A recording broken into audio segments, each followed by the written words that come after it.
I'm going to kind of do a two-part video today. One, I'm going to go over how to keep your water from freezing. As it is fall, if you're up in high country, it's already below freezing temperatures. And you know, winter is coming. It's the number one question asked is, how do you keep your water from freezing? Or why don't companies make insulated water bottles? Well, first off, they do. They do make insulated water bottles. If you want an insulated water bottle that's going to work, it has to be a hard surface. So a Hydro Flask, a Keen, even an Nalgene, but those are heavy. They're really heavy.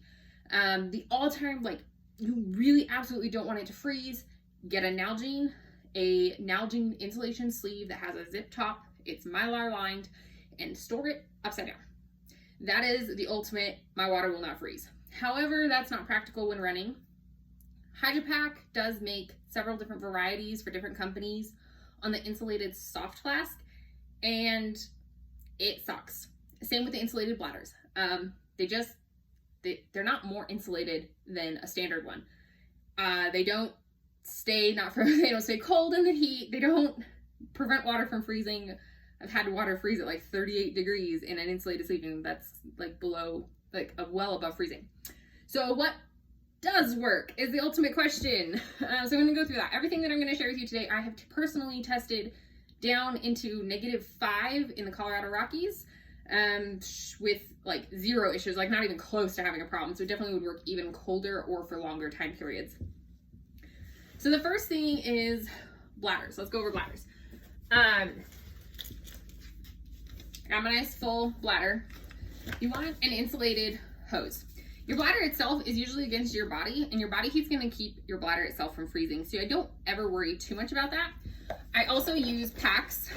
Ultraspire has multiple packs, but their bladder sleeve is insulated, and this keeps it from freezing in and of itself. So I don't worry about the actual bladder. The problem with bladders is your hose. Your hose will freeze when it's full of water, and your bite valve. So this is a really old, I don't even know if they still make them, Camelback insulated hose. It works with Click Connects. It is compatible with Alta Hydropacks and Camelbacks that have the Click Connect. If you can't find it anymore, neoprene is better than any other fabric you're going to get for insulating a hose this small. You also want to try to find a way to insulate your bite valve. That is the first thing that's going to freeze. So this one has the really old Camelback bite valve. I don't like it, but it's the only one I can find that's like, it's heavy duty insulated. This thing is never frozen. When drinking out of a bladder in the winter, you want to blow your air back out. So you get a drink and you're going to blow air through your sleeve so that there's no water sitting in your hose that's exposed. If you don't have the ability to cover your bite valve, what you're going to need to do every single time you get a drink, and I do mean every single time, is you need to suck on your bite valve to warm it up before you try to get a drink. Otherwise, you're going to, if you try to like bite down on it while it's frozen, you'll crack the rubber and you'll break it.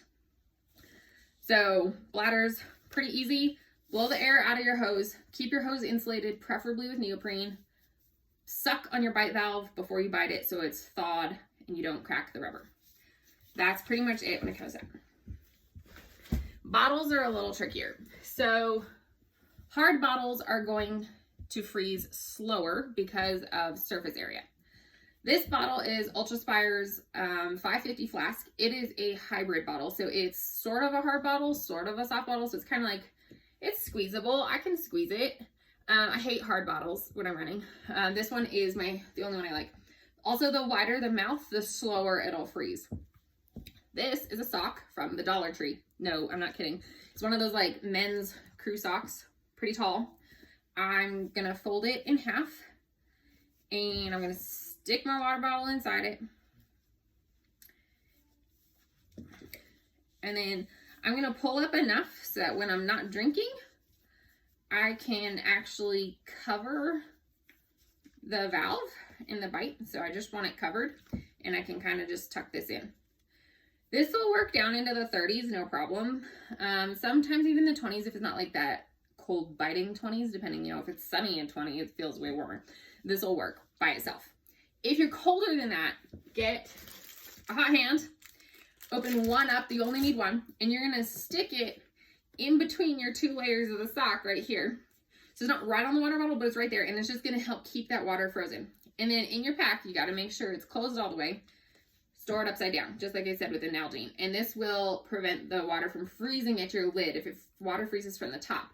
So it won't freeze at your lid and you'll still be able to drink, even if for some reason it freezes up here. And I always try to keep that hot hand near my lid because that's the most important part you don't want to freeze.